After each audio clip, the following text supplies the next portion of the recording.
So this week we are on the topic of freight rates and talking about some very common mistakes that people make when it comes to freight rates. Coming right up.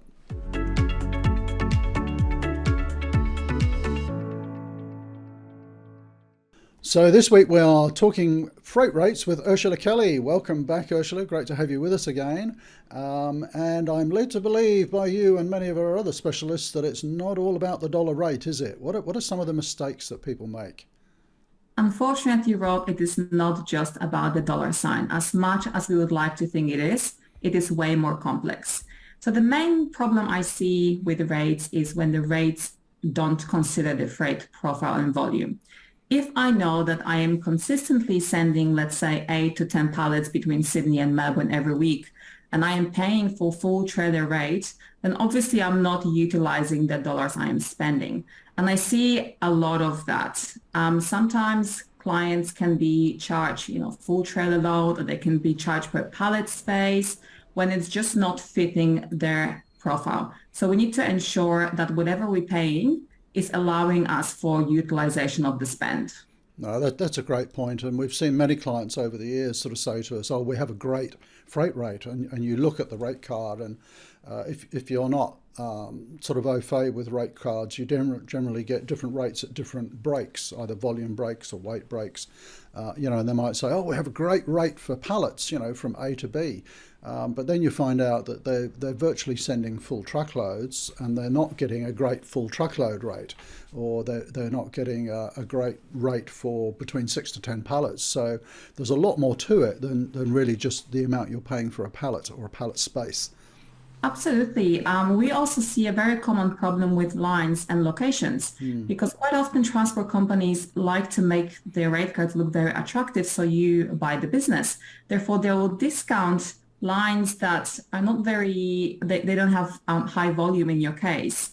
But there is no discounts on the lines where you really could benefit from. So that also is something to look at. Am I really getting the best deal, or is it just presented the way I am? That's a very common mistake that people in procurement make who don't really understand freight. And they do what we call here in Australia cherry pick. So they might get quotes from a number of different transport carriers and they say, oh, we like this company's rate for Sydney to Melbourne, but we like this one from, Sydney to country New South Wales or something like that. And they try to get this hybrid solution. Well, it doesn't really work because a lot of transport companies, if not most, are in a way cross-subsidising different lanes, different A to B and B to C and so on to try and make their rates look attractive. So if you kind of pick the best rate from each of the carriers, it's probably not going to be sustainable. Absolutely not. So here is the message to the procurement people. If you can, please get your operations involved in the tender process so you have a full understanding where the freight goes and what happens in real life and not just on paper. Yeah, absolutely. So point number 2, what's the next common mistake? Point number 2 is incomplete rate cards. Quite often I see clients panicking because they get an invoice at the end of the month and there are so many charges that they have no idea that they would happen. Examples are demurrage charges, any extra charges for loading and unloading time, hand load, additional driver, sometimes some consumables. So when we're looking at the rate cards, we need to ensure that all possible charges, even if they might happen once a year, are included in the rate card. So there are no nasty surprises when it comes to paying invoices.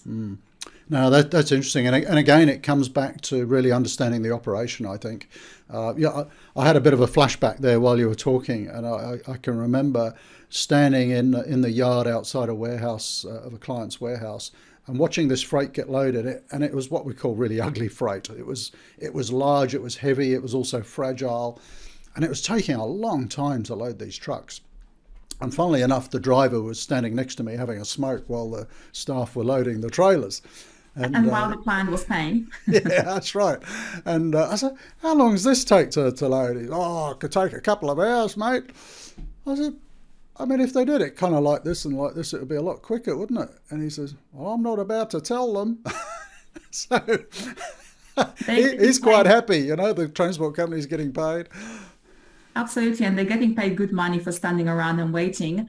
But on that one, quite often, what is also a good thing to do is, have a look at how you're presenting your freight, especially in the case of ugly freight. Is your freight really complex to load? Is it going to take a long time to load and unload?